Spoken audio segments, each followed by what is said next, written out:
It's been one of the best tech additions to the class. Here at ISD, we use School for Education for several purposes. We have been using Workspace for Education here at Our Ladies Secondary School in Castleblaney for a number of years now, from managing the organisation to developing collaborative practices. Workspace for Education has allowed us all to progress and grow on our digital journey.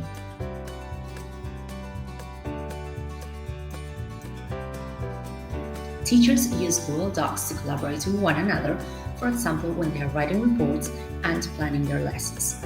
It's been really great, especially over the last year or two, to be able to use the different apps to create formative assessments and auto-correcting quizzes through Google Forms. We find the apps are particularly user-friendly. This in turn naturally promotes user uptake. Google Drive, for example, allows users in our organisation to collaborate with ease. Management, teachers and students alike can all work on the same document, in some instances at the same time. I suppose it's like the sea of collaboration has opened up before us. And it is my belief that it's transforming the teaching and learning experiences that are happening here in our school.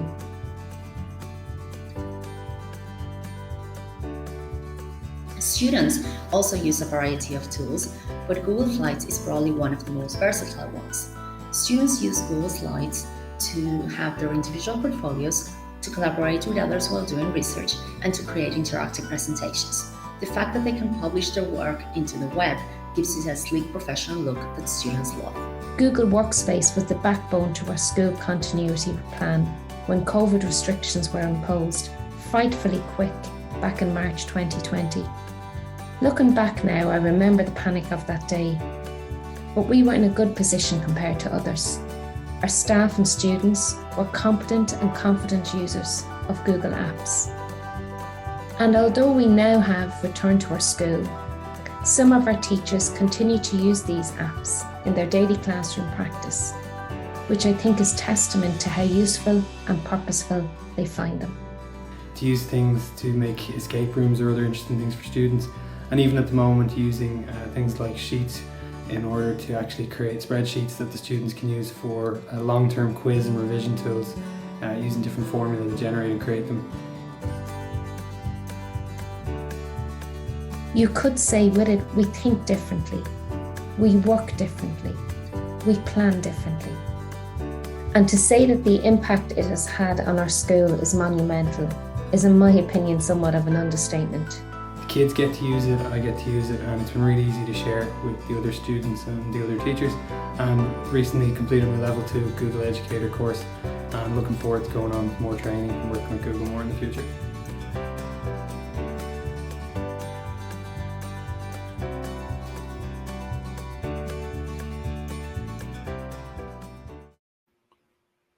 What a fantastic video that was to kick off today's event. It really sets the scene and sets the tone for what's to come. Hello everybody, and welcome to our annual Google for Education Back to School event. My name is Kieran O'Connor. I'm a Google for Education Ambassador for Ireland, and I have the pleasure of being your host for today. I've been an ambassador for about 10 months now, and needless to say, it's been quite the ride given the COVID-induced upheaval we've all witnessed. While no one person has been immune to the impact of the pandemic, I think it's fair to say that those of you working in the education sector specifically have been challenged on an unprecedented scale. With that, we want to take this opportunity to thank each and every one of you for the unwavering levels of resilience, flexibility, creativity, and positivity that you've all shown throughout what has been the most challenging of times. You are truly inspirational. Whilst we must always acknowledge the past, today is more about focusing on the future and how we can take what we've learned over the past 18 months and use these insights to foster better collaboration, enhance the learning experience, and ensure an equal learning opportunity for all. It is this forward-looking mantra that will be the cornerstone of today's event. Before jumping into the content, I want to take a step back and reiterate the philosophy that underpins how we approach education at Google. Simply put, our goal is to help learning happen anytime, anywhere, and to design tools that meet the needs of everyone who uses them. This goal would not be possible without all of you. We are truly thankful for your continued support, feedback, and partnership. So, as you can see, we have an extremely exciting but pretty packed agenda for today. So let's jump into what we'll cover. First off, we'll begin by hearing directly from some of your peers. Audrey, Kenny, and Lorraine will share stories on their digital learning journey. Next, Anna, Head of Google for Education in EMEA, will talk about the important topic of addressing digital inequality in Ireland. After this, Ollie, a customer engineer working on Google for Education solutions, will share some exciting updates on new product launches. Next, Aisling, a fellow Google for Education ambassador, will introduce our new digital maturity framework for schools. This will be followed by updates from Almudena and Catherine on the important topic of addressing digital well-being and internet safety. Next, Michael from PDST will provide an update on digital technology support for teachers in Ireland. And last but not least, we'll hear from some of our Google for Education partners in Ireland, sharing information about what they do and how you can get in touch with them. Okay, so without further ado, let's get the show on the road. To kick us off, we're going to hear directly from some of our peers. Audrey, Kenny, and Lorraine, over to you.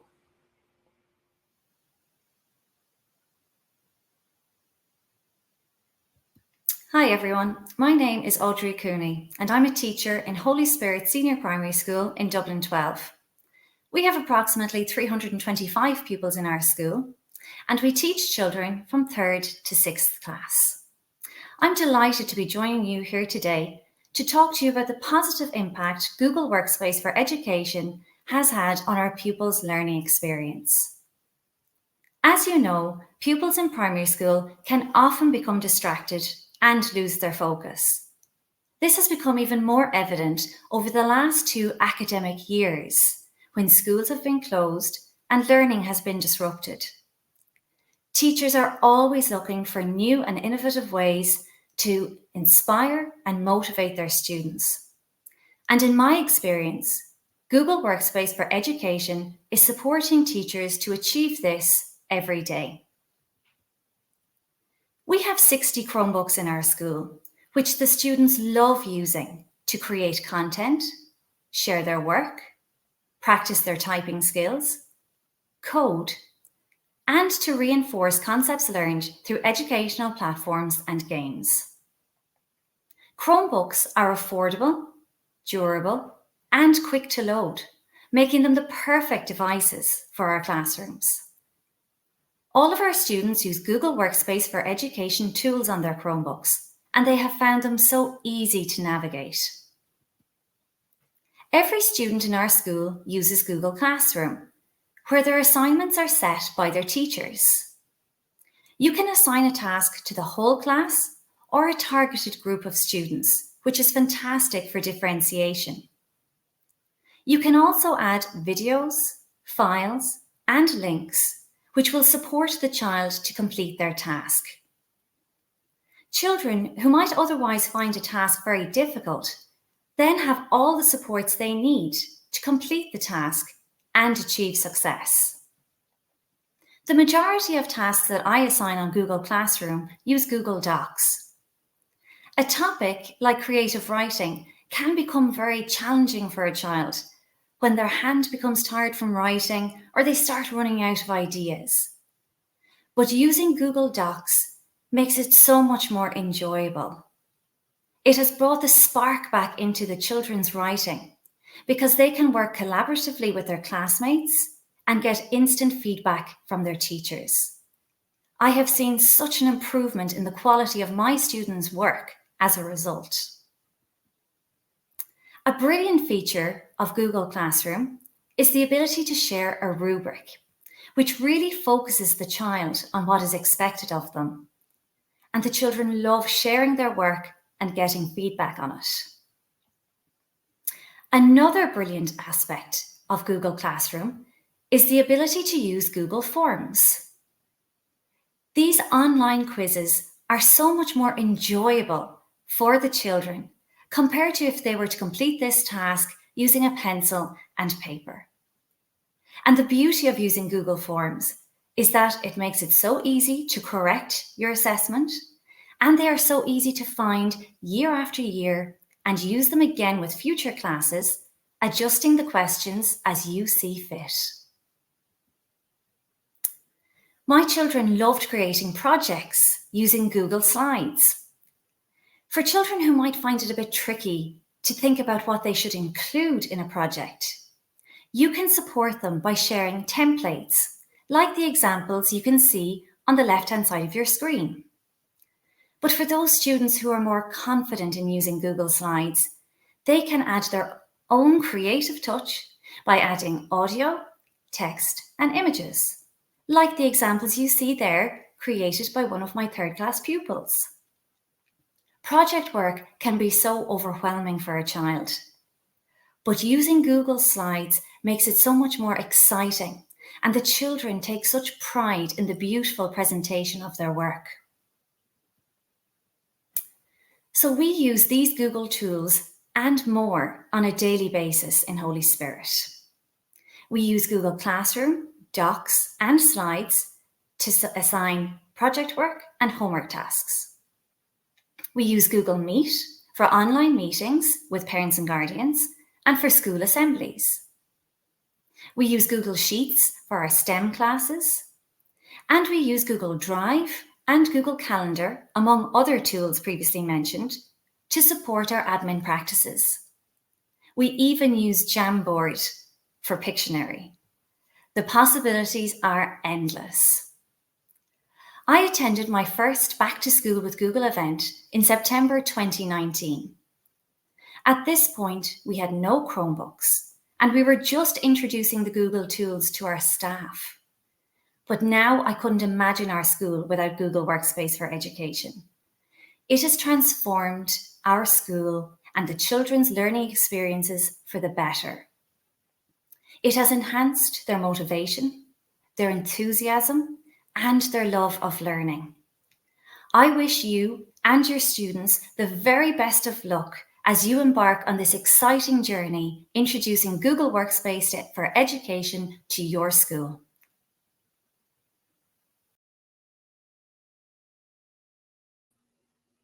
Hi, my name is Kenny Donaher. I'm Deputy Principal here in the College of the Immaculate Conception, Sligo, otherwise known as Summerhill College. We're a voluntary boys secondary school. We've been expanding enrolment and space is at a premium here.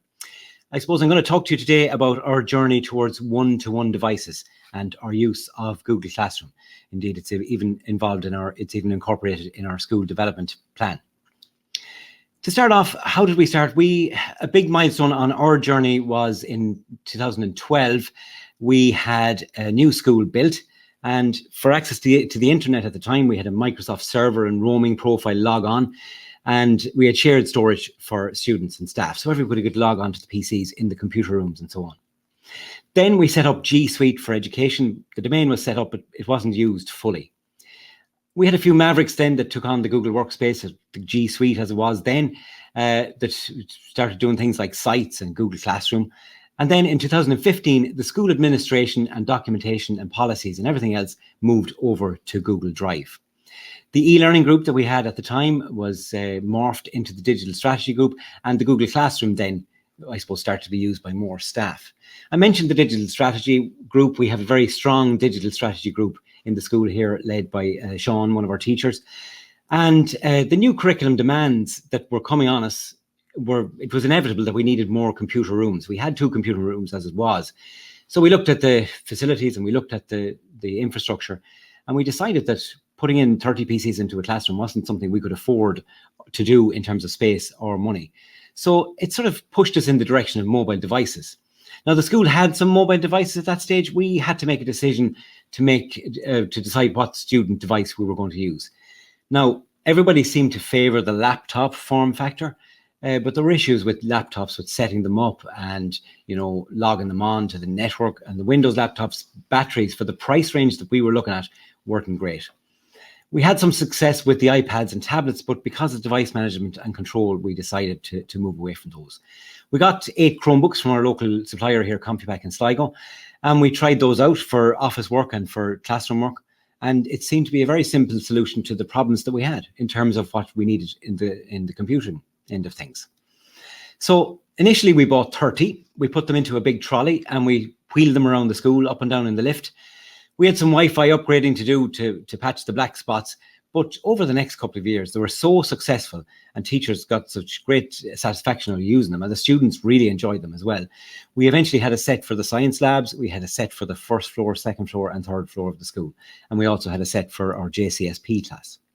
So moving to mobile devices was something the digital strategy team had in mind for all students at some point. We didn't know how we were going to do it. We had a plan for it. It was incorporated in the strategic plan. But then, of course, lockdown changed everything. So what happened then was the Chromebooks that we had were given out to people and we were able to use them, and they were able to use them for their classwork, and teachers used them for giving the work and for doing the online teaching. When we returned to school, we didn't have lockers due to social distancing. The textbooks were kept to a minimum and the teachers used a digital copy of the textbook on the data projector. Now, at that stage, or because of hygiene and so on, we decided to keep the TYs and the LCAs with the Chromebooks that we had. And for that reason, then we had a kind of a pilot study in a way, because they had those laptops all of the time, those Chromebooks, and it tested the infrastructure and it tested the use of devices in the class. So the next step for us then was to move to one-to-one devices, because the COVID restrictions we thought were not going to go away. So we figured the best thing to do was to move to one-to-one devices for books for the students. So the Chromebooks really were the obvious choice from the point of view of price, ease of use, and because we were in the Google ecosystem anyway. The parents and staff were really enthusiastic about it. So we partnered up with the local company again, that was Compupack in Sligo, to supply the devices.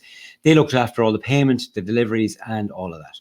And Sligo Credit Union then offered an easy payment plan for the students to do that. We also set up Senso Cloud, which is a thing to monitor devices. And we also had school branded devices. What happened there was we got pouches to put the devices into, and they were packaged up and given to the first years the other day. And the look on their faces when they got their new Chromebooks, they were absolutely delighted. Now, I suppose the one thing we had to think about was the protocols that we were going to put in place. So we had managed internet access for all of the students, and we've set it that the default is off, so that when the student goes into the class with their Chromebook, the device is won't access the internet, and the teacher then can access or switch on the access to the internet. We have the devices are monitored as well for inappropriate communications, and the devices are locked down to the school domain as well, so they're not able to use their own Google account on the device even when they're at home. So we have ongoing review and monitoring of everything that's going on. I suppose it's a journey that we've started on. We're excited about it. It's a new era for the school. It's a new time, and it's I can't see that it couldn't be anything but an advantage for our students going into the future, into work, employment, college, and so on. Well, thanks for listening to me today, and I wish you all the best with your journey in the coming year. Thank you.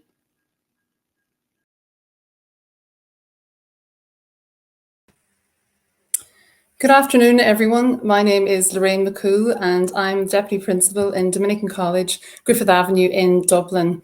We're an all-girls secondary school with over 750 students.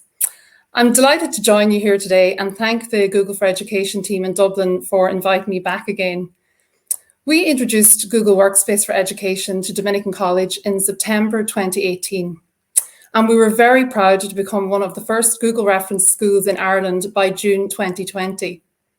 Since the introduction of Google Workspace for Education and Chromebooks, we have transformed digital learning here in school. Some of the most popular tools with our teachers and students recently are Google Classroom, which has become integrated into all our classes. We've also used Google Meet, Jamboard and Slides over the past year, and they have proved absolutely invaluable as part of our remote learning plan. And we continue to rely on these tools for our school assemblies and our staff and parent-teacher meetings. Not only do we use Google Sites for transition year digital portfolios, it has also become an important communication tool for us together with Google Forms, which helps us to check in with our school community. And it's also a key assessment tool for us. But today I would like to focus on how we have motivated our students and staff to use digital tools. As educators, we know that we learn by doing. For over a year now, we have used Google Classroom with our teachers and staff as a virtual notice board. All important information is shared in this one space. So for those who were not so familiar with Google Classroom initially, the frequent use of this tool as an end user has aided their use of Google Classroom with their own students. And we also use virtual notice boards with all our year groups in the school, which works really well for keeping in touch with our students. Last November, we used breakout rooms and Jamboard for the first time at an online staff meeting. We had a number of topics to discuss. We divided our staff into breakout rooms based on the subject that they teach, and we got groups to record their feedback on Jamboard. We brought everyone back together and we were able to show and discuss the feedback from each subject group. We have found this to be a winning formula for online staff meetings, and many teachers went on to use this system with their online classes, confident from the experience of using it with their colleagues. One of the greatest motivations for digital learning in our school is our dedicated, dynamic and enthusiastic digital learning team, which was set up a number of years ago. We share a love of all things digital and enjoy collaborating, sharing resources and discussing how we can use digital tools to best enhance learning for our students. Some of the most effective CPD I have attended was presented by our teachers for our teachers.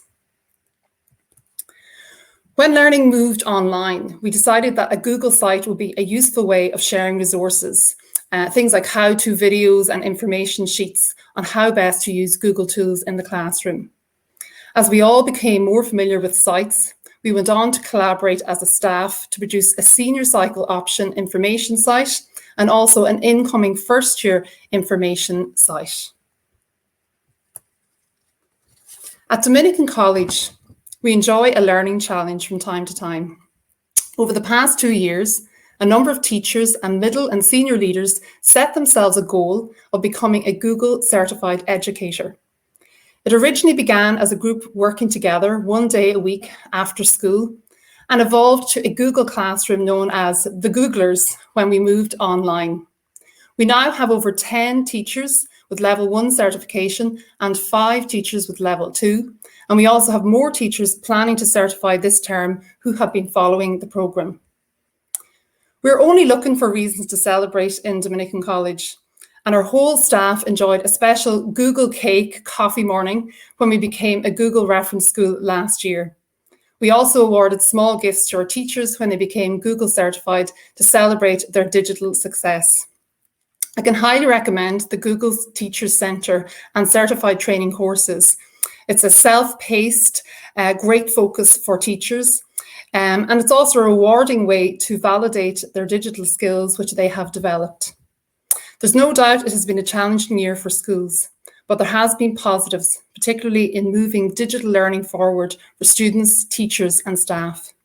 It has allowed us to stay connected and enabled highly effective collaborative practice.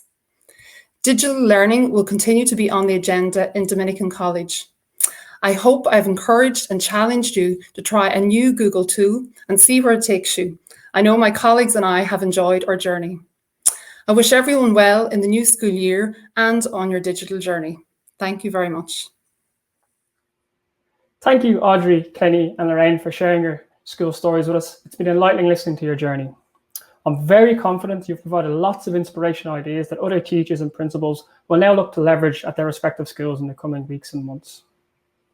So, coming up next, we have Anna, Head of Google for Education at EMEA, who will be presenting on digital inequality. After that, you'll hear from Ollie, all about things new in the Google for Education ecosystem. And then the final presenter of this section will be Aisling, a fellow Irish ambassador, who will share more about our new digital maturity framework. Anna, over to you. Hello, my name is Anna, and I lead Google for Education efforts in Europe, Middle East, and Africa, and also specifically looking after our activities in the Republic of Ireland and the UK. And we have decided to dedicate this section to talk about digital inequality and some practical ways how this can be addressed. And it's often easy to assume that everyone has access to a broadband, a Wi-Fi, computer, a tablet or a smartphone, and also has the skills to use the technology in a smart and safe way. But unfortunately, that's not the case, as we all know. And the last 2 years have demonstrated this to us in a very strong and direct manner. So today, people must rely on having technology just to operate in the modern world and also receive an education. But unfortunately, there are many communities, schools, and students that experience this digital inequality that we are going to talk today about. Just think of that. 47% of the European population is not properly digitally skilled. Yet 90% of the jobs require some level of digital skills. So the importance of digital literacy has raised the issue of digital divide. And making sure that no student is left behind is a huge project where governments, industry, schools, community, charities, everyone has to participate. And this can be a very lengthy process as well. So while technology itself can make education so much more accessible to so many people by providing high quality content through cloud-based technologies, the unequal distribution of technology can make this gap, this digital divide, even bigger. At Google, we believe that everyone deserves access to great learning experience, and the ability to learn in the classroom or at home or anywhere in between has never been more important than today. So now I'm going to speak about some practical and accessible ways to bring technology to students. It absolutely doesn't solve this big issue, these large problems of digital inequality, but definitely helps those who are on the way to the digital transformation. So I'm going to focus on technology that Google provides, training, as well as curriculum. And let's start with technology first. So Google Workspace Fundamentals is a free set of cloud-based productivity and creativity tools that is available to all the schools, students, and educators in the world. And you can go simply to our website and apply if you still don't have your domain set up for Google Workspace for Education. You can, of course, work with our fantastic Google for Education partners in Ireland that can help you with that. But if you feel confident and skilled enough, you can do it all by yourself, absolutely free of charge. It's also important to remember that this cloud-based technology works on any device, whether it's a Chromebook or any other computer or a tablet or a smartphone. So your students can access education on any device they have. So the other technology that some of you already use is Chromebooks. And as many of you are aware, that's a pretty affordable device for schools. And the point here is not only that the initial price is affordable, but also that there are no hidden costs. There are no costs for upgrades, for antivirus, for maintenance. It's all pretty simple. You pay once and you get a working machine. And also, like, the total cost of owning the device for, let's say, 5 to 7 years is much lower than any other alternatives. I'd like to speak about another technology that actually helped a lot, especially during the remote learning and pandemic times. It's Cloud Ready from Google. So Cloud Ready is a technology that converts old machines. Let's say you take an old machine of 10 years and convert it into the Chrome-like working machine, which will be faster, which will help you to explore the internet, web browser apps, or any content that is on the web. So we had a lot of examples of cloud-ready usage, especially during the remote learning times, both from individual schools, from families, as well as from governments who provided this solution to their schools. And talking not only about the sort of price and affordability of technologies that is already out there, I'd like to mention the accessibility features that are already available free of charge on all of that technology. This is to make sure that everyone can access education, everyone can use the device in an efficient way, and for special education needs. So just think of things like closed captions in Google Meet or in Google Slides or on YouTube. In the Chromebook, there are a lot of different magnifiers that help students with visual impairments. There are a lot of functions for students with hearing disabilities, and also functions like speech to text or dictation to text that helps to consume and create the content. So the next one is training. The place to go is definitely Google Teacher Center. There are plenty of resources, trainings, tips and tricks on how to use technology in the best way for in-classroom or in-home usage. There is also this Getting Started series that you can sign up for if you want to have a bite-sized paced content coming directly to your mailbox and learning about the products and how they can be used in learning and teaching in short steps. So you can sign up for that. There is also Teach from Anywhere Hub, which is a fantastic place to go if you will be in a position to provide remote learning again, distance learning, or hybrid learning. There are a lot of different tips that you can get there and case studies to see what were the best practices and what are the best practices from other schools that practice hybrid learning.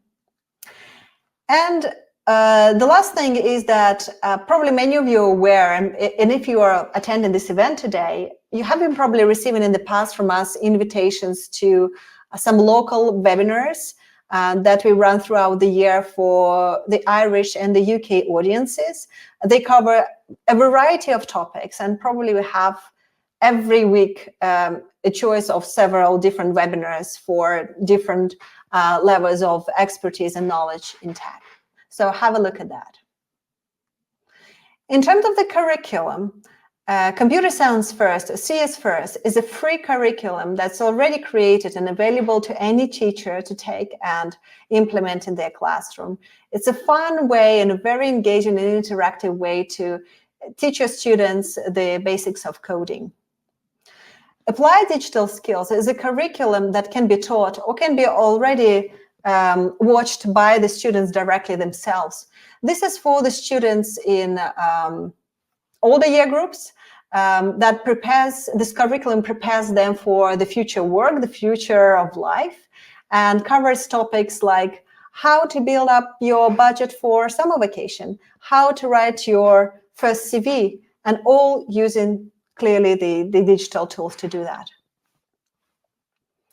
And be internet legends. We will talk about this curriculum later in the day today, but this is a fantastic way to teach primary school students how to behave safe in the internet, how to explore the web safely and confidently, and there are plenty of great resources within this curriculum that you can use.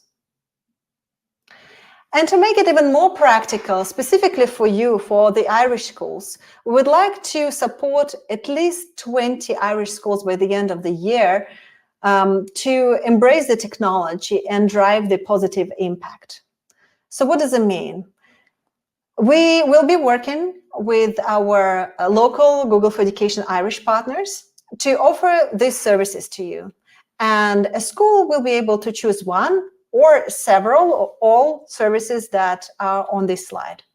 So if you still don't have a Google for Education tenancy, you don't use Google Classroom, your students don't have accounts with Google, and you would like to embrace that technology, our partner will work with you to set up your tenancy, create all the user accounts for your teachers and students, and also to set up all the configurations in your domain to make sure that the best practices from different schools worldwide are used for your school specifically. So the second service is related to devices. If you already have some Chromebooks but are not sure how to use Chromebooks in the classroom in a safe manner, Our partner will help you to enroll them into your domain, manage them, and again, help you to understand what are the best management settings for the devices to make sure your students are safe and receive the best education through the device that they have. And the third service is related to professional development training. If you, your colleagues, your staff is interested in exploring any of the Google-related products or topics, our partner will work with you to identify the gaps or the needs and create dedicated, tailored, personalized training for you in total of 2 hours. So, what are the next steps? In the follow-up email from this event, we'll send you the application form. If you would like to apply to any of the services, please fill it in by the 12th of October. It will take us around 2 weeks to come back to all of the schools and confirm whether you are the participant in this program or not. The form is actually very simple. It will not take such a long time. We'll ask for your information, the information about your school. Please also make sure that you have the authority to apply on behalf of your school. We'll also ask to explain where are you, at what stage of the digital journey you're at now, and also why do you think you need those services from Google and our partners. And so with the confirmation email, we also connect you with either a partner of your choice or a partner that we will recommend. And so then you can bring this conversation together with the Google for Education partner and discuss the needs, the approach, and the timelines for the services delivery. So we're really looking forward to receive your application. We would really like to support even more schools in Ireland, and we'll do our best in order to implement that and help you with the digital change. Thank you. Hi everyone, my name's Ollie and I'm a customer engineer on the Google for Education team looking after our key customers across Europe, Middle East and Africa. And I'm delighted to be with you today to share what's new in Google for Education. Across all of our launches, we're leaning into 4 main themes. First off, we're launching loads of features to make our tools much more collaborative and ushering in the next era of how you work together. We're also making some tweaks so the products are a lot easier to use. And we also want to continue making the features more engaging and inclusive for every type of user from everywhere in the world. And finally, we're launching several features to make our tools even safer. For Classroom, you may notice there's a combination of things we've already announced before and some things that are brand new. I'm going to look into these in a bit more detail now. Let's dive right in with updates on one of Classroom's top feature requests, roster import. So soon, IT admins will be able to create classes via Clever, and international options coming soon, which will mean teachers will no longer need to manually create classes and invite students to join them, saving teachers loads of valuable prep time. And don't worry, this will not overwrite classes that teachers create individually. Next, coming later this year to all editions, this feature will help teachers and co-teachers easily schedule multiple assignments at once. This is the #1 most requested teacher feature. So if you want to assign that Macbeth essay to all of your English classes, you can do so with just a few clicks. We also have exciting updates to share about Classroom add-ons. This will be coming to beta later this year for schools with a Teaching and Learning Upgrade or Education Plus. With Classroom add-ons, we're partnering with some of the best EdTech tools so you can seamlessly bring your favorite content right inside Classroom. Here are the 9 partners that we're going to start with. And in the next few months, we're releasing a dashboard to measure student engagement activity. When this activity dashboard launches, teachers will be able to easily see when a student was last active, including when they last submitted work or participated in the class through comments. This is designed to make it much easier for teachers to get a pulse on how the entire class is doing, or perhaps identify students who might need a little extra support. And in August, we're launching offline capabilities in the Classroom Android mobile app. So with offline mode, there's a whole world of possibilities where learning can keep going regardless of connectivity. So students will be able to start their work offline, review their assignments and attachments, write assignments in Google Docs, all without an internet connection. And then they'll be able to submit their assignments when they're back online. And finally, we're making some powerful updates to how teachers can use Google Meet in Classroom, making it easier, safer, and more secure. Firstly, students will have to sit in the meeting waiting room until a teacher has joined the meeting link. Then guests will not on the class list. They will not have the ability to ask to join. So unwanted participants can't get into the class easily. And finally, all co-teachers in a class will automatically be co-hosts in the meeting, and only students listed in the classroom roster will be able to join the meet. We hope you enjoy these upgraded features. And then when it comes to Meet, we're making a number of different announcements across our 4 main themes. These range from tighter integrations with other products, which make Meet even safer and easier to use, just like the classroom integration we just talked about, through to a bunch of great improvements that make Meet way more engaging and inclusive. So in order to make it easier for teachers to engage with their students when they're presenting, we've recently rolled out a new refreshed Meet experience that allows you to see your presentation content and your students at the same time.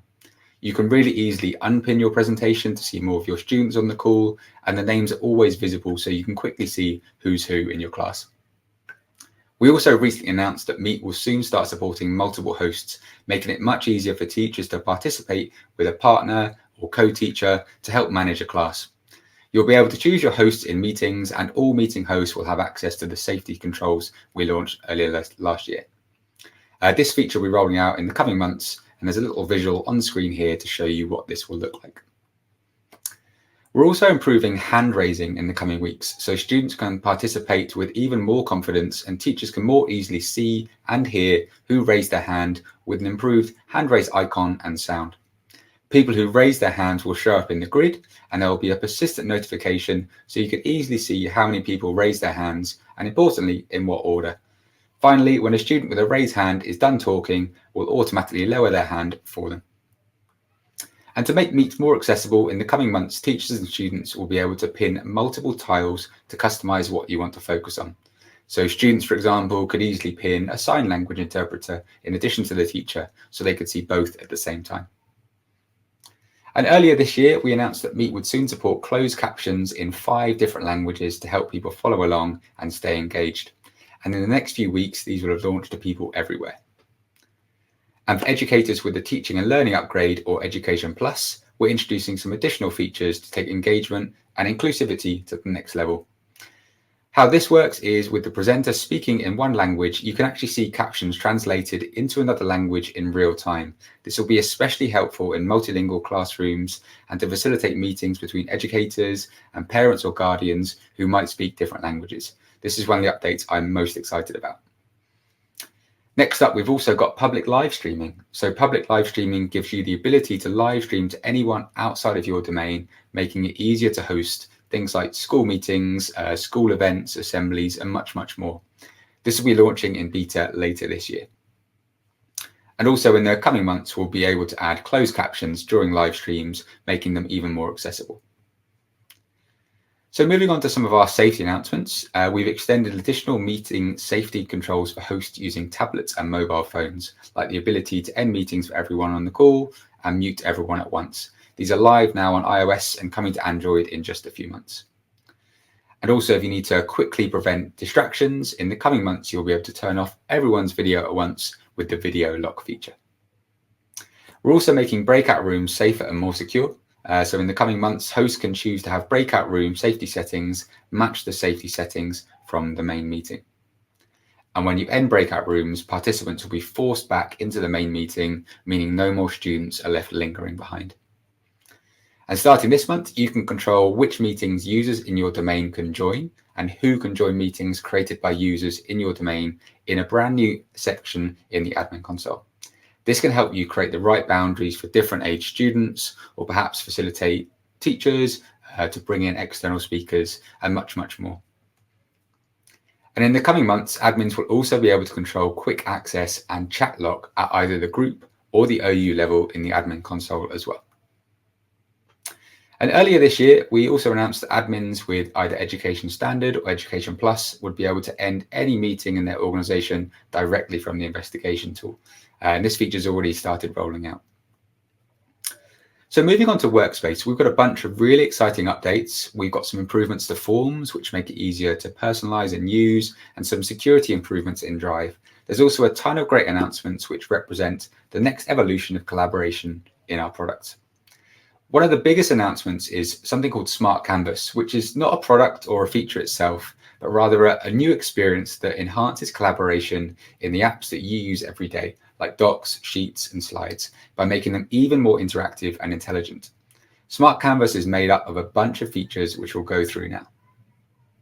The first is something called Smart Chips, which allows you to pull in helpful information from other Google Workspace products while working in a document. So for example, if you're a student working on a group project, you can quickly embed files from Drive or tag other students in your group right into your document by typing the @ sign. And once people are tagged, just hover over their name to quickly chat, email, or set up a video call, which is great for remote learning. We also recently added interactive checklists to Docs to help you stay on track with whatever you're working on. So checklists are similar to bulleted lists, except you can mark items as done once they're complete. And as you'll see from the animation here, it simply crosses them through. A great way to keep track of products and projects. In the coming months, we're introducing table templates in Docs too. So one of my favorites is this topic voting template, which lets you easily gather feedback directly within a Google Doc.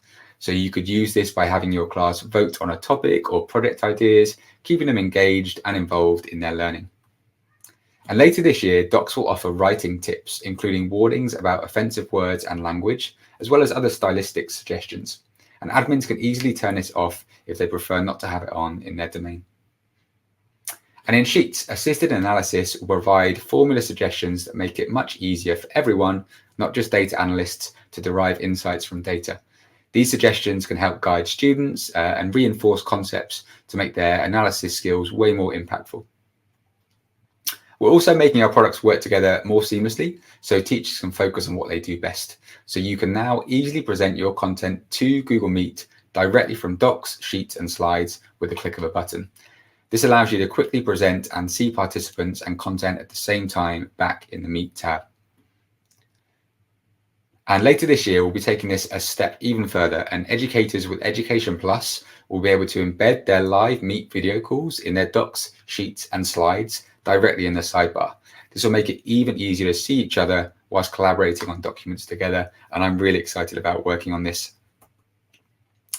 So with that, the individual features of Smart Canvas are really cool on their own, but it's when they're brought together that you really see how Smart Canvas can truly transform collaboration.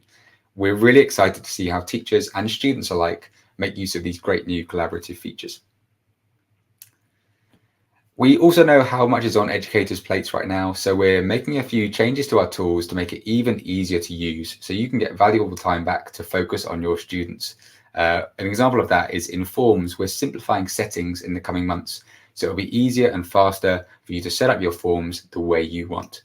So you'll see a new settings tab at the top of your form with key settings made more discoverable, like the option to make a form a quiz and control default settings that get applied to all your forms and quizzes. And to make your forms more fun and personalized, we're launching more than 20 new fonts for you to choose from. And earlier this year, we announced Forms would soon start automatically saving your draft responses for 30 days or until your submission was complete. So thanks to all of your great feedback during the beta, this feature is now starting to roll out to all users now. So moving on to Drive, which we know already has great built-in protections to help block phishing and malware content shared from external organizations. Now we're adding enhanced protections to Drive that allow admins to enable this kind of protection within their organization's internal Drive to further defend against insider threats and accidental sharing of malware. Education Standard and Plus admins will soon have added controls to classify files stored in Drive based on the content sensitivity levels and enforce really strong data loss prevention rules according to that classification with Drive labels.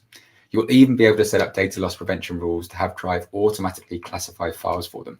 This can help you be more proactive about protecting some of your communities and schools' most sensitive data, like PII or documents that may look like sensitive information, such as invoices. And new Drive trust rules will give Education Standard and Plus admins more advanced controls around how files can be shared both within and outside of the organization.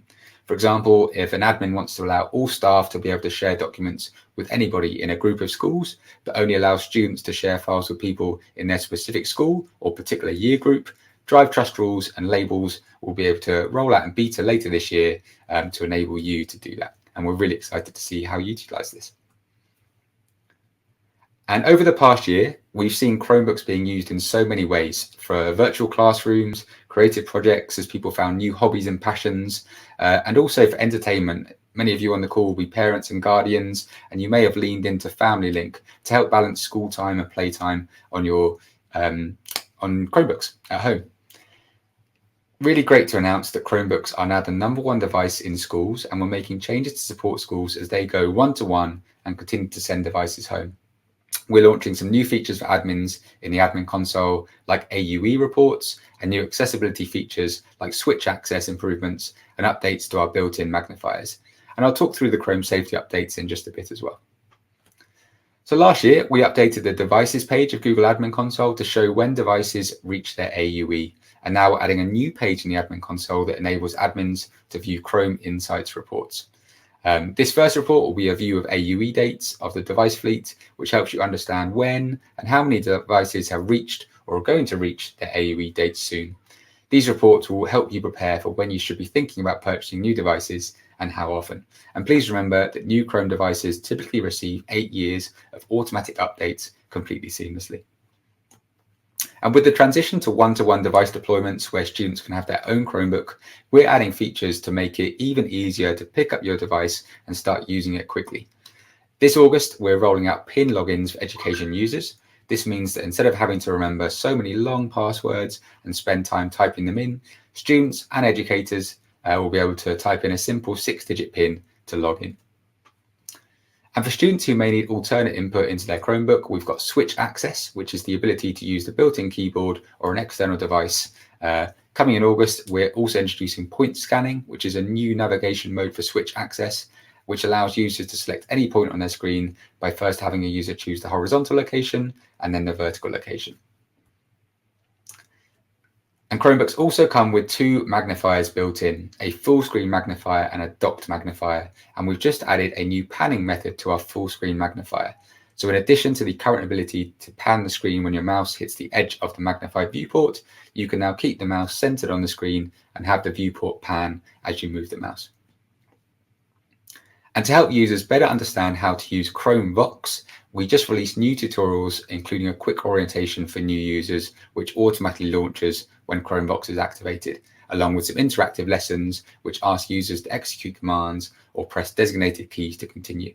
And best of all, the tutorial.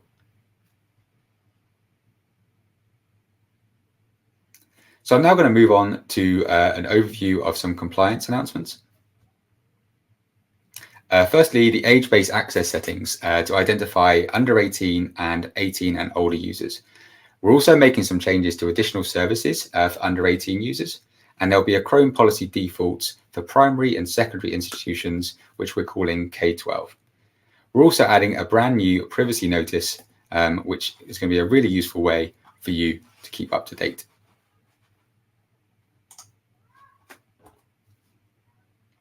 So firstly, we have a new age-based access setting that allows admins to indicate users as under 18 or 18 or older.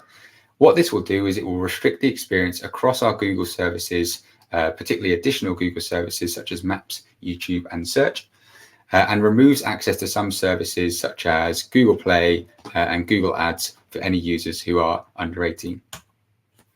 Some Google services will also be changing to a more restricted experience, so YouTube and Maps, and also some services that have an individual on-off control, such as Ads and Google Play, will no longer be available to under 18 users. So these are just a core breakdown of some services which will be changed as a result of the under 18 change. Please note that we have sent a service announcement to all of the administrators in your school, so it's likely that if you are a teacher, your admin's already started taking action to protect your users as best as possible. The key change that I want to call out here today, though, is the YouTube changes for under 18 users. So to start off with, if users are designated as under 18 and you enable the YouTube service for them, they will not be able to create, they will not be able to engage with comments or live chat or even view these, and they will not be able to buy or subscribe across our YouTube.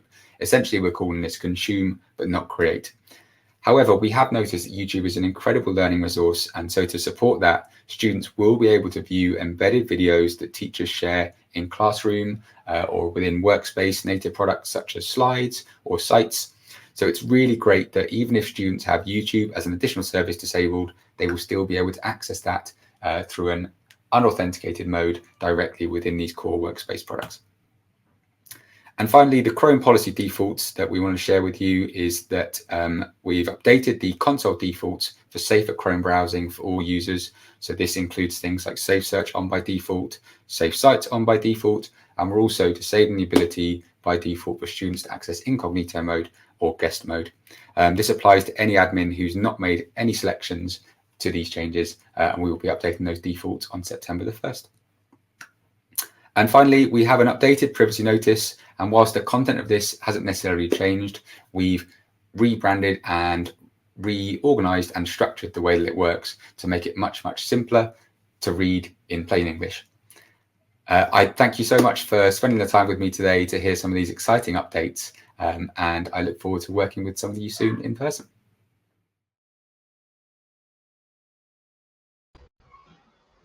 Hello everyone, my name is Aisling Mara and I am an Ireland Ambassador for Google for Education, and I'm based in our Dublin office.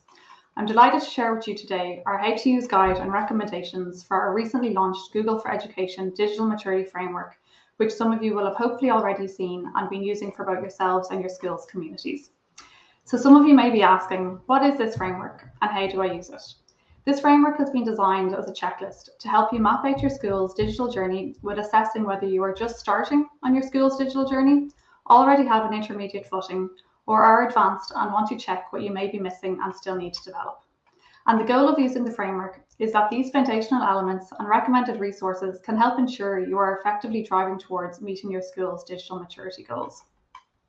Given that our Chromebooks and Google Workspace for Education are built with all users in mind, the framework is designed to help you assess your school's digital maturity progress across these 5 key areas and use it as a checklist to tick off what your school is already doing and explore what you could be doing next. For students, it can help them realise their full potential in a collaborative, controlled environment while improving their educational outcomes.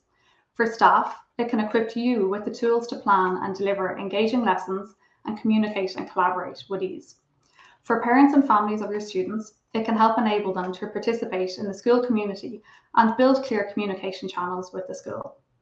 For your school's digital infrastructure, it can enable digital transformation with secure edtech solutions that are easy to deploy and also manage. And lastly, for extracurricular activities like school events, etc., it can help both staff, students, and families plan and manage the activities your school offers seamlessly. So if we have a quick look at the beginner stage of the framework, you can see that this provides you with a list of fundamentals that many schools use Google for Education tools for. That could be from setting up accounts, setting up school schedules through Google Calendar, and even corresponding with parents via Google Forms. Once the basic fundamentals of Google Workspace for Education have been established, you can then move into the intermediate level of exploring the use of Chromebooks and use more extensive Workspace for Education tools. The intermediate level is when schools are really opening up to new possibilities to embrace more technologies and transform their teaching and learning. At this stage, students could be using Jamboard for brainstorming or problem solving. Teachers can track student progress and also obtain educator certifications. Parents can use Calendar and Meet for their parent-teacher meetings. And you can set up a Chromebook management infrastructure or even use Google Sheets for scheduling school events and trips, which I know everyone is looking forward to getting back to organising. It's important for me to call out here that each stage of the checklist will have a section with links to resources that you can use to access all of the relevant trainings, guides, and certifications. Then lastly, at the advanced stage, this is when the schools have really embraced the available tools to them and recognise the critical role that technology can play in education. In this stage, for your students, Google Classroom is used in almost every class, and perhaps Chromebooks are used in class and at home. For staff, the majority of teachers have completed Google Certified Education Level 1 and 2, and some teachers have obtained Google Certified Coach or Trainer certifications. And parents are engaging with Google Sites, and the school's digital infrastructure has an established Chromebook loaning system and an effective Chromebook to student ratio. So some of you may be wondering, how can I access the checklist and what are your recommendations for using it? You have the option to either print out the framework, and use it as a handout checklist to tick off what your school is already doing, or you can access the digital version of the framework, which will give you access to all of the helpful resource links to the trainings and relevant guides. We also recommend that you could consider assigning your IT lead to align with your school's leadership and teachers on using the checklist to assess your school's digital maturity, and they could then lead managing these check-ins across the school and perhaps setting mini goals or targets to achieve relevant areas in the checklist throughout the year. Some schools may also decide to nominate a teacher or perhaps a member of the Parents Association to be responsible for assessing the checklist amongst the staff or share it more widely with parents and families. One question we have received is it possible to be on different levels of stages throughout each area? And the answer is yes. This is possible based on your school's priorities and also level of staff or parents. So this framework can help you do an assessment or quality check to see what areas may have been missed or may need to be revisited and refreshed amongst your school's communities. So these are just a few helpful tips and recommendations for using our new digital maturity framework, which we hope you find useful. To get access to the framework, we will send it out in the event follow-up email, so do keep an eye on your inboxes. And we really do hope you find the framework useful and easy to implement in your school's digital transformation plans. And if you do have any feedback as you navigate the framework, we will also share a feedback form as well. Thank you all for joining today, and hopefully see you all soon in person in a future event. It's fantastic to see such helpful and actionable tips for all relevant stakeholders, from teachers to students to parents to IT admins. We're hopeful that the Digital Maturity Framework will assist you and your school on your digital journey. Please be sure to share your feedback on the framework when we send out the feedback form after the event. More on this later. We are now into the final section of today's event. Next up, we will hear from Almudena and Catherine about addressing digital well-being. Following this, Michael from PDST will share an update on digital technology supports for teachers. And last but not least, we'll hear directly from some of our Google partners in Ireland, where they will share information about what they do and how you can get in touch with them.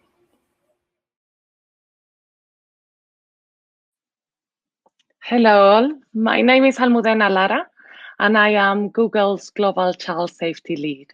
And I am delighted to be today here with Catherine McCurdy from Barnados, who is project lead for Family and Teen Parent Support Program.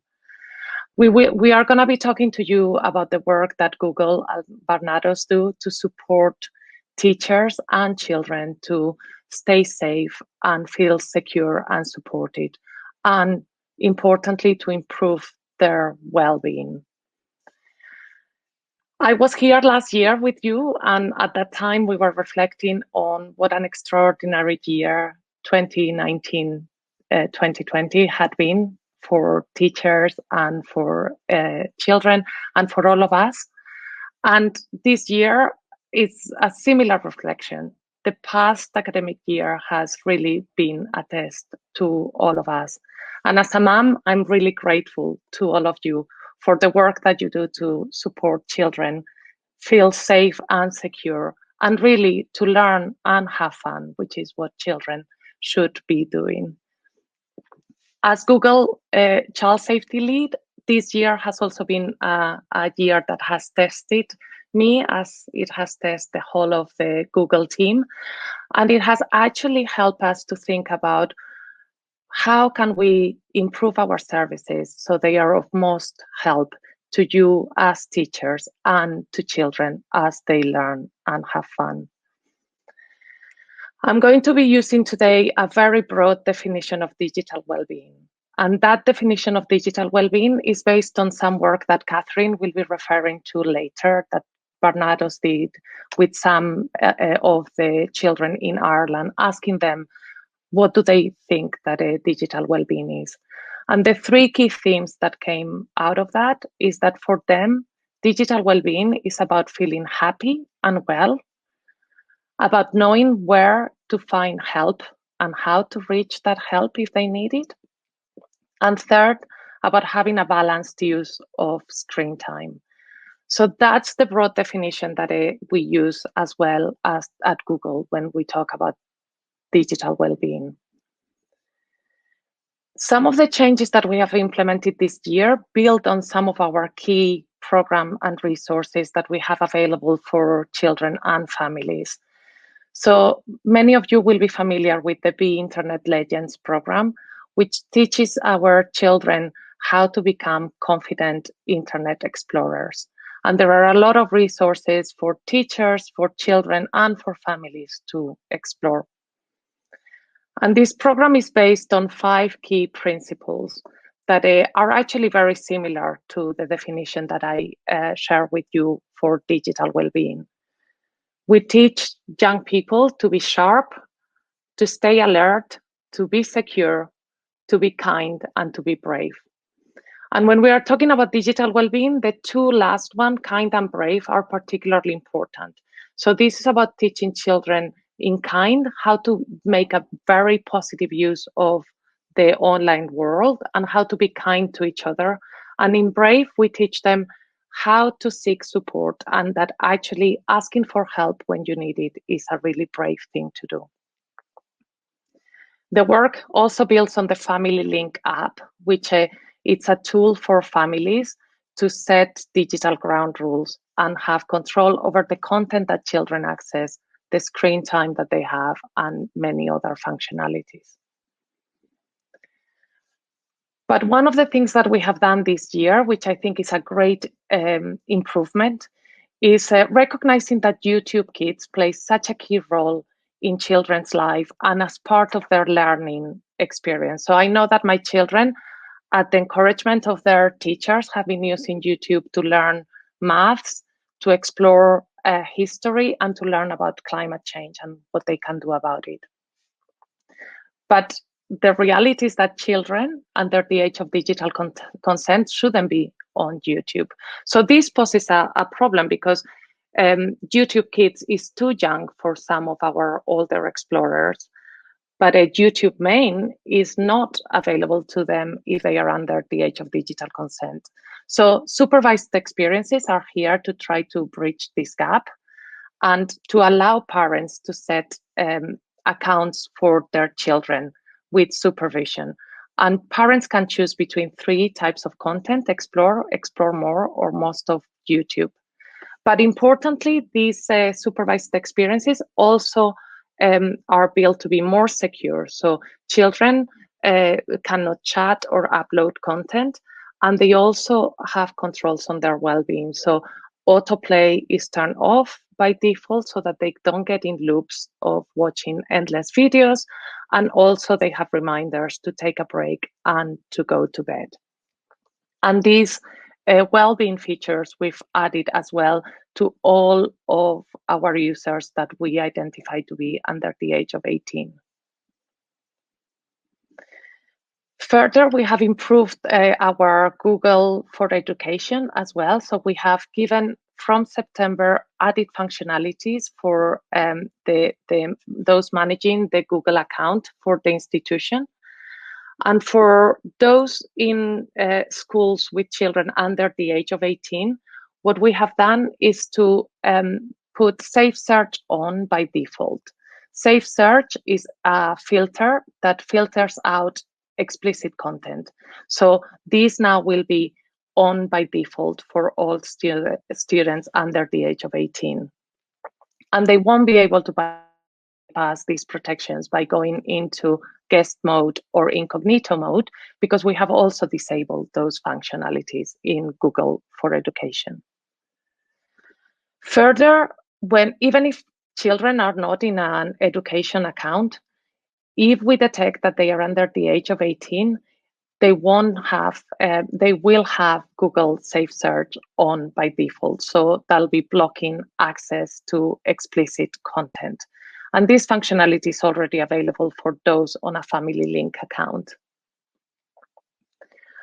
On Google Play, we have launched a new content rating tab, and we have added specific recommendations from expert-approved apps that we believe are particularly suitable for children as they explore. And we have implemented another very important policy, which is giving kids and parents more control over their digital footprint. So we know that there are a lot of images of children online, And we want to empower children to have more control over those images, whether it is because they posted themselves or friend posted, or frankly, because parents overshared. We want to give the ability to young people to report this and for the images to be removed from image search. So all these changes are important, and we have implemented them with you as teachers and families in mind. But we know that Google cannot solve this problem alone. That's why we build really good partnerships with companies, organizations like Barnados, Last for Life, the GAA, or WebWise, which we support in the Safer Internet Day. And before I pass on to Barnados to talk about our partnership, we, in September 2019, granted 1 million for them to reach out to schools and educators with a child safety program. But before I pass on to Catherine to discuss this in more detail, I just really want to share with you my thanks for all the work that you do and to wish you good luck for this academic year. And I really hope that the changes that we have implemented at Google really help you to achieve the objectives that you set for yourselves this year. Thank you. Hello, everyone, and thank you, Almina, and the Google's Back to School team for welcoming Barnados here again this year. My name is Catherine McCurdy. In September 2019, we were delighted to receive support from Google because this allowed us to develop our online safety programme. Since the pilot year, we have trained 14,000 primary school children in 90 schools with 600 parents and 300 teachers. Key findings from year 2 highlighted that 40% of children reported to be online for 4 hours per day. This led Barnados to really thinking about digital well-being, and that now is the time to really talk about this with children. We asked children what they felt digital well-being is. So we talked to children in focus groups, and there is a video that you can link into on the Barnados website, which actually gives the views of what children see as digital well-being. And as Alamuna said earlier on, children really do understand that a balanced approach is the best way to be on online platforms. We do look forward to getting back into the classroom in person in schools, and we believe this is the best way to deliver our online safety programme. In the meantime, together with Google, we will continue to work together in delivering workshops for children and parents, and indeed the school community, and ensure that digital well-being is the foremost and part of that delivery. Thank you very much for your time.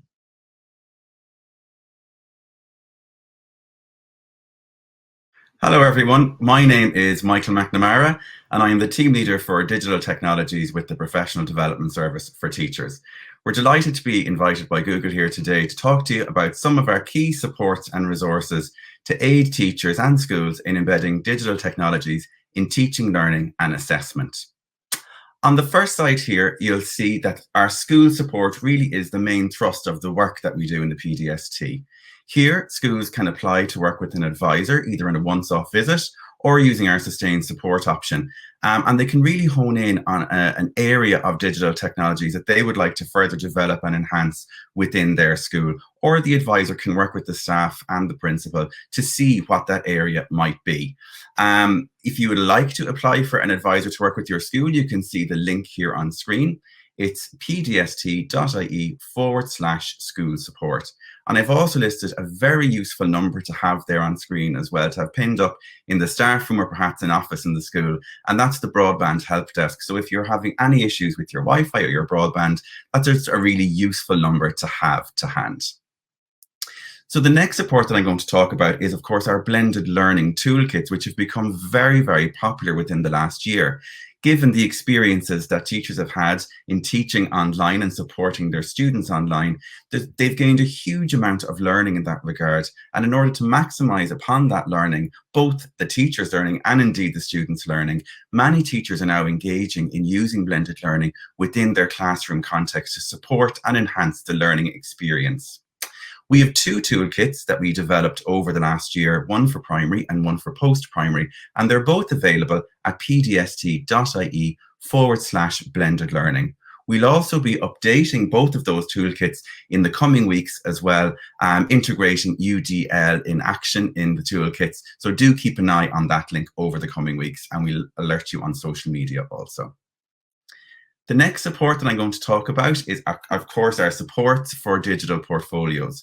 We have two key supports here. Our first one, of course, are our two initiatives, one at primary and one at post-primary level, which really focus on formative assessment using digital portfolios. Here, an advisor works with the school in order to really focus on how formative assessment can look when it's done meaningfully and effectively, and how formative assessment can be really effectively enhanced using digital portfolios as well. At primary level, we'll be putting a call out within the next number of weeks for schools to become involved in our phase 2. And at post-primary level, the initiative is well established at this stage, now entering its 5th phase. So do keep an eye out in term 3 when they'll be looking for phase 6 schools as well. And of course, our toolkits have also been developed to support this initiative at both primary and post-primary level. So keep an eye out for those on social media as well. On the next slide here, we have teachercpd.ie. So teachercpd.ie is essentially the learning platform of the PDST, Technology in Education, for online courses. All of the courses are short courses. They're free for teachers. You just access them using your free SkullNet account. And they cover a range of topics from teaching online to assessment and feedback to digital citizenship and much, much more. And of course, they're ideal for teachers to use either individually in upskilling themselves in a particular area, or if a school has identified an area which they'd like to upskill in collectively during a co-park hour, for example, they can do that also. On the next slide, then, we're going to have a look at SkullNet. So SkullNet.ie is, of course, the Department of Education's online portal for Irish education, and that's managed by the PDST Technology in Education team also. On SkullNet, you have over 20,000 resources there, which have been created by teachers or bodies such as ourselves, and they're also mapped to the Irish curriculum. So very, very useful, a very useful portal for teachers to access to see what's available within their particular subject area, if they're working at post-primary level, or across the subject areas at primary level. And of course, very easy to filter between those as well, as you can see here on screen. Also within SkullNet, there is a whole host of additional licensed content that teachers can access. For example, you have Workbook Online, which is available to teachers there across the multiple levels. And of course, you have the very popular Irish newspaper archive as well as many more. So do have a look at the Tools for Teachers section on the homepage to see what's available for you and your teaching there. On the next slide, then, I'm just going to talk about webwise.ie. So again, webwise.ie, which is managed by the PDST Technology in Education, really is your one-stop shop for all things internet safety and digital citizenship. You can see here the website screenshot in front of you. There's a fantastic array of resources and advice sections available, not only for teachers, but for parents also. The Apps Explain section is particularly useful in seeing what the different types of apps that are coming out or that are already out there, what they're used for, and perhaps what challenges they may pose as well. So very useful for teachers as well as for parents. And within the teacher section, you have access to a whole host of free resources from both primary and post-primary levels, which are being added to, of course, as well constantly, as well as access to the acceptable usage policy generator and other relevant school policies there as well, if you're updating your own school policies, particularly in light of how far we've come within the last year. So that's just about my time up. Thank you very much for listening. If you do have any questions, feel free to email me. It's michaelmcnamara@pdst.ie, and we look forward to working with you and supporting your schools this coming year as well. Thank you very much. My name is Orna Mulhern, and I'm delighted to be here today representing Kinea. Formerly Camara Ireland, Kinea is an education-focused non-profit organisation. We work directly with teachers and educators nationwide to enable them to support their students through impactful and creative uses of technology in their learning environments. We've been a Google for Education partner for many years, and specifically since March 2020, we have supported and trained over 7,000 primary and post-primary teachers nationwide in all aspects of their Google for Education platform. For example, Google Classroom, initial Google for Education setup and administration, and creative and collaborative uses of the various applications available. We're really looking forward this year to seeing how schools continue on their digital learning journey. So whether you're looking for support and initial setup for your platform, or looking maybe to upskill your teachers regarding best practices for digital learning, or perhaps looking to invest in Chromebooks or Chrome education upgrades, the team here at Kinea can help you. Have a look at our website, kinea.ie, or contact me directly, Orna Mulhern at kinea.ie, to find out how we can support you this year. Hi, I'm Jim Byrne from PC Peripherals. We're based in Dublin. We have over 30 years experience supporting and servicing both primary and secondary schools throughout Ireland. And in 2016, we supplied our first batch of Chromebooks to a school in Limerick. And since then, we supplied over 6,000 Chromebooks to schools in every county in the Republic of Ireland. Not only do we have the expertise to kit out schools with Chromebooks to match every budget, we also offer a comprehensive range of support and services to schools. These include our Get Started with Google for Education package, our tailored Google for Education training modules, and our Chromebook supply and deployment services. So whatever stage your school is at on your Google for Education journey, please contact us for our support and we can help you take those next steps. Thank you. Good afternoon, I'm Brian Vickers from CompuPack Education Store. I head up the education team here. CompuPack are in business nearly 40 years, and in order to stay in business 40 years, you have to be able to provide an excellent backup service and competitive solutions. We are a HP Gold Amplified partner, an Epson Gold partner, Promethean Platinum partner, and a Chrome partner. Due to these partnerships, we were approached back in 2017 to sell Google services into education, and we haven't looked back. Our new modern classroom solutions leverage Google Workspace for Education to overcome issues with technology access, attainment gap, engagement drops by focusing on three main pillars: pedagogy, environment, and technology. Our bundles include HP Chromebooks, Promethean panels, Epson projector, classroom monitoring solutions, Chromebook charge and storing and distribution. All these are backed up by our award-winning after-sale service and our continued professional development. We feel our modern classroom bundles bring these pillars for a future school-proof strategy. Thank you. Hi, my name is Rose Lawler and I'm joining you today from Tara Learning, which is based in County Meath. Tara Learning is a recently certified Google Education Cloud partner and now specialising in the delivery of Google services to schools all over Ireland. Over the past 6 years, we have trained teachers in over 300 schools across the country and have helped them to realise the potential of digital technology to enhance teaching, learning and assessment.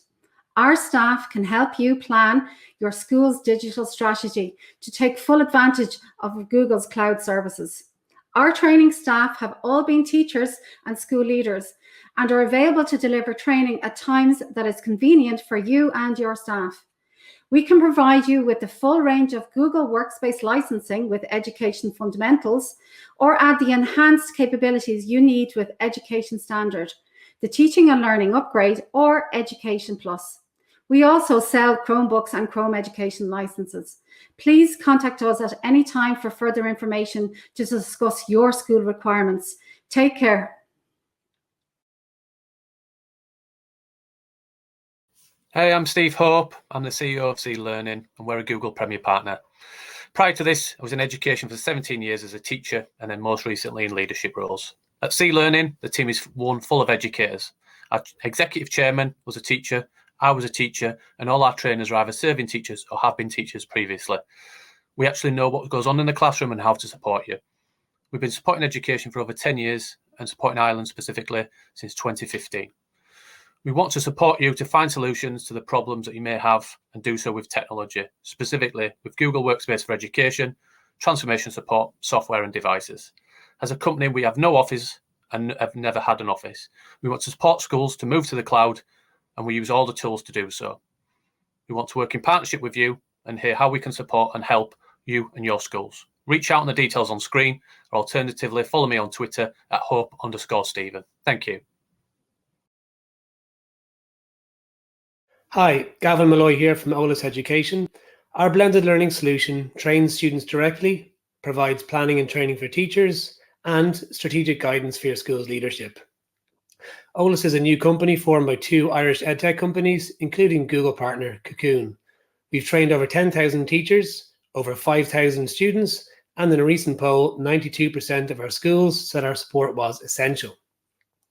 OLIS help schools in 3 unique ways. For students, our online student portal has self-guided lessons for a student's Google journey. For teachers, our online teacher portal has planning and other essentials for the teacher's Google journey. And for leadership, we provide direct training and school plan management. Combining this unique support with the cost effectiveness of our online portal means that not only can we provide you with the most comprehensive support, but also the most affordable support for your school. Find out why 100% of our schools renew with us after their first year. Email us on hello@olisedu.com or email me at gavin@olisedu.com. That's OLUSEDU.com. Thank you.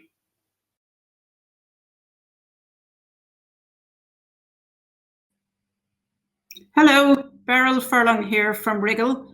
I'm delighted to be here at this Google for Education event for the Irish market, and really thrilled to be able to share with you the news that Wriggle is now a Google for Education partner in the Irish market. Many of you will know Wriggle. We're currently working with thousands of schools in primary, post-primary and the further education sector, and managing over 100,000 devices for students and schools within the sectors. We feel really, really passionately about how technology can change teaching and learning in the classroom. And to that end, we have built a range of supports for schools around developing your digital strategy, around preparing your school for the introduction of technology, and specifically around the training of your teachers. We've built an online training platform called Wriggle Connect, which has been hugely successful so far in the Irish market, and we would love to show it to you. It now includes really rich content around the Google suite of tools for education. So please come and talk to us. Email sales@wrigglelearning.ie, and we'd be delighted to share that with you. Thank you.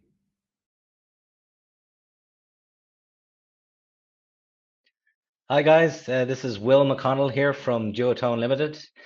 We are an IT and audiovisual company based in Dublin. We specialize in providing and installing projectors, interactive whiteboards, mobile devices such as Chromebooks, and provide device management services. So with Google Workspace, we know it can improve the use of digital technology in the classroom. You can share lessons with teachers or substitutes. You can save money on devices and office suites, and you'll have a better security with the security infrastructure as well. And some schools have yet to make the move to the cloud. So you might not have an IT administrator, or you might need some help to get there. So Duotone have created a program called Google Starter, where we can hold your hand and we'll get you set up. We'll help you get verified, and Duotone will activate any mobile devices that you have, and get your new teacher email set up, and show you how to use the system and provide any training you might need. So if you'd like to find out about Google Starter from Duotone, please contact me, Will, at team@duotone.ie, or you can call 01 554 7899. Thanks a mil. So that brings us to the end of today's event. Firstly, I would like to say a big thank you to all of our speakers, and of course, also a big thanks to all of you who've attended. We hope that you found the content interesting, engaging, and of value. Before you go, we just wanted to highlight that all the resources we went through today will be sent to you after the event. A couple of quick reminders. We would really appreciate it if you could fill in the feedback form. Your feedback is critical to ensure future events are of value to you. If your school is interested in applying for the digital transformation support from Google and partners, please don't forget to fill in the application form by October 12th. Also, don't forget to review the Digital Maturity Framework and utilize it for your school's digital journey. Finally, as seen here, we strongly recommend you take advantage of many of the great online resources we have for professional development. So that's a wrap for today. We look forward to your continued partnership and wish you all the best as you embark on the exciting journey that is the new school year.